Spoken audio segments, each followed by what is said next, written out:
பொது வாழ்வில் இருந்து சில காலம் ஓய்வெடுப்பதற்காக முன்னாள் அமைச்சர் பழனிவேல் தியாகராஜன் அறிவித்திருக்கிறார். அதோடு அந்த இடைவெளியில் தான் என்ன செய்யப் போகிறேன் என்பதையும் அவர் தெரிவித்திருக்கிறார். இதுகுறித்து அவர் வெளியிட்டிருக்கும் அறிக்கையில், கடந்த 10 ஆண்டுகளாக சட்டமன்ற உறுப்பினராக இருந்தது என்பது எனக்கும் எனது குழுவினருக்கும் இரவு பகல் பாராத ஒரு தொடர் பொறுப்பாகவே இருந்தது. இப்போது ஒரு சில வாரங்கள் அந்த பொறுப்புகளில் இருந்து விலகி எனக்கான நேரத்தை நானே முடிவு செய்யும் ஒரு சாதாரண குடிமகனாக வாழ ஆவலோடு இருக்கிறேன். இதற்கு முன்பு இந்தியாவின் பல்வேறு பகுதிகளில் இருந்து வந்த அழைப்புகளையும் உரையாற்றுவதற்கான கோரிக்கைகளையும் நேரமின்மை காரணமாக என்னால் ஏற்க முடியவில்லை.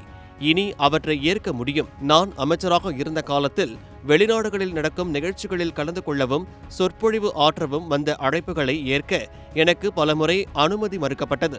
இப்போது கிடைத்துள்ள இந்த இடைவெளி அமெரிக்கா, ஐரோப்பா, சிங்கப்பூர் மற்றும் ஆஸ்திரேலியா ஆகிய நாடுகளில் இருந்து நீண்ட நாட்களாக இருக்கும் அழைப்புகளுக்கு பதிலளிக்க எனக்கு ஒரு நல்ல வாய்ப்பாக அமையும். முன்பே குறிப்பிட்டது போல ஹார்பர் காலின்ஸ் நிறுவனத்திற்காக நான் எழுதவிருக்கும் புத்தகத்தின் வேலைகள் ஏற்கனவே தாமதமாகிவிட்டன. இந்த ஓய்வு நேரத்தை அந்த புத்தகத்தை எழுதுவதற்காக பயன்படுத்திக் கொள்வேன்.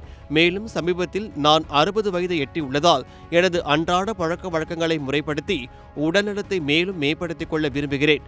நான் எவ்வளவு பெரிய தாக்கத்தை ஏற்படுத்த காரணமாக இருந்த அனைவருக்கும், குறிப்பாக மதுரை மத்திய தொகுதி வாக்காளர் பெருமக்களுக்கும் எனது மனமார்ந்த நன்றியை தெரிவித்துக் கொள்கிறேன். அடுத்த தேர்தல் வரை நான் ஒரு மக்கள் பிரதிநிதியாக இருக்கப் போவதில்லை என்ற உண்மையை நான் ஏற்றுக்கொள்கிறேன். ஆனாலும் பொது சேவை மீதும் சமூகத்தில் ஒரு நல்ல மாற்றத்தை ஏற்படுத்த வேண்டும் என்ற என் மீதான ஆர்வம் சற்றும் குறையவில்லை. மீண்டும் வருவேன், புதிய ஆற்றலோடும் புத்துணர்ச்சியோடும் என நெகிழ்ச்சியுடன் பதிவிட்டுள்ளார்.